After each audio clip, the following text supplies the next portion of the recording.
Banyak pembisnis yang bertumbangan dan pemasukan terasa stagnan. Harga-harga naik tanpa ampun, beras, listrik, transportasi, semuanya meroket. Sementara itu peluang kerja makin sulit. Di luar sana banyak yang mulai terhimpit. Ada yang terpaksa memangkas kebutuhan harian, ada yang kehilangan pekerjaan tanpa persiapan, ada yang merasa semakin jauh dari impian karena tekanan ekonomi. Faktanya, krisis tidak akan menunggu siapapun siap kalau tidak segera beradaptasi. Dan keadaan akan semakin menghimpit, tapi jangan salah, mereka yang mampu bertahan bukan yang paling kuat, tapi yang paling cepat menyesuaikan diri. Dan kali ini kita akan membahas bagaimana melakukan, karena di zaman ini harga meroket, peluang menurun, bagaimana kamu bisa bertahan jika hidup semakin berat. Itu bukan karena perasaan. Banyak orang masih menggunakan pola pikir lama di tengah kondisi baru. Banyak yang pasrah tanpa strategi untuk bertahan, banyak yang berharap keadaan membaik tanpa mengubah apapun. Kabar buruknya, dunia tidak akan kembali seperti dulu, dan kabar baiknya, adaptasi bisa dilakukan agar tetap bertahan. Inilah salah satu strategi untuk bertahan yang akan mengubah cara menghadapi tekanan hidup. Pertama, kendalikan yang bisa dikendalikan, tapi bukan mengeluh pada hal yang tidak bisa diubah. Harga barang naik, pajak makin tinggi, persaingan kerja makin ketat. Masalahnya mengeluh tidak akan membuat harga turun atau persaingan berkurang. Solusinya, fokus pada yang bisa dikendalikan.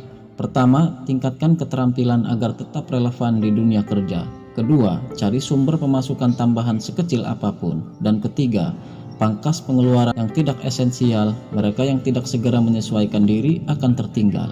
Kedua, ubah pola konsumsi. Belilah sesuai kebutuhan, tapi bukan gengsi. Dulu mungkin membeli kopi mahal setiap hari, makan di restoran tiap minggu, atau membeli barang hanya karena diskon.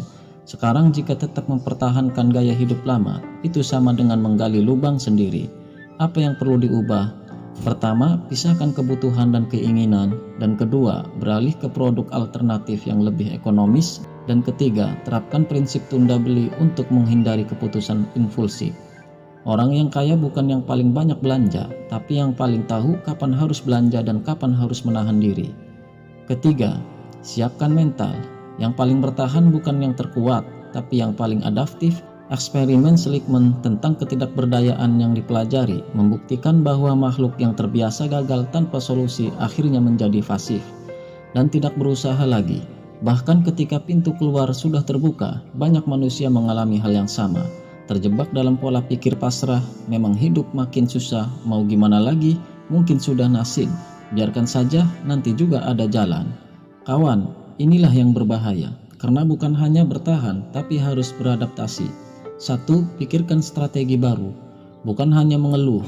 2. Siapkan mental untuk tantangan yang lebih besar. Dan 3. Ingat, bertahan bukan berarti yang paling kuat, tapi ialah yang paling cepat menyesuaikan diri. Jika hanya menunggu keadaan membaik tanpa berbuat apa-apa, itu sama saja dengan menunda kejatuhan.